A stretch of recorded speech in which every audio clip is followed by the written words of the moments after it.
আপনার আপনার গ্রাম, আপনার গ্রামের এই রাস্তাটা কোন রাস্তা, কোন মৌজা, কোন গ্রাম? আপনার নামটা সব করে বলেন। আমার নাম বীর মুক্তিযোদ্ধা মোহাম্মদ শরীফুল ইসলাম। আমার বাড়ি লোকের পাড়া। রাস্তা হইতে রাস্তার এরিয়ার এই গ্রামের নাম কি? গ্রামের নাম বলেন। লোকের পাড়া রাস্তাটা চৌরাস্তা হইতে কাকমারি পাড়া প্রাইমারি স্কুল পর্যন্ত এই পর্যন্ত রাস্তাটা স্যাংশন হয়েছে।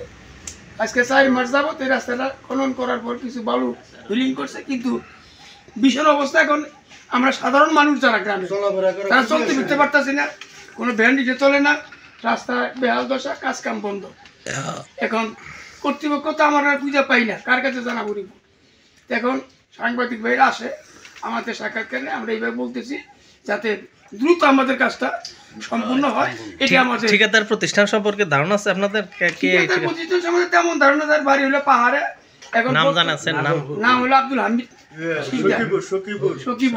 বাড়ি হলো সখীপুর।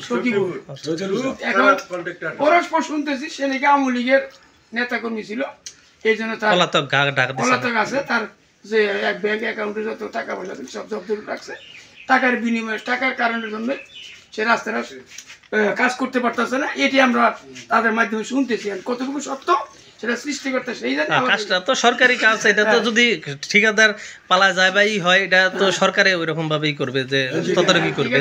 কাজ করতেছে না, বিলের জন্য চেষ্টা করতেছে, কিন্তু কাজ রাস্তার অসমর্থের কারণে ইঞ্জিনিয়ার বিলও দিচ্ছে না। এই অবস্থায় আমরা জানতেছি। এখন কর্তৃপক্ষ যদি এটা দিয়ে কিছু করে, এটা সারা গ্রামবাসী একটু উপকৃত হবে।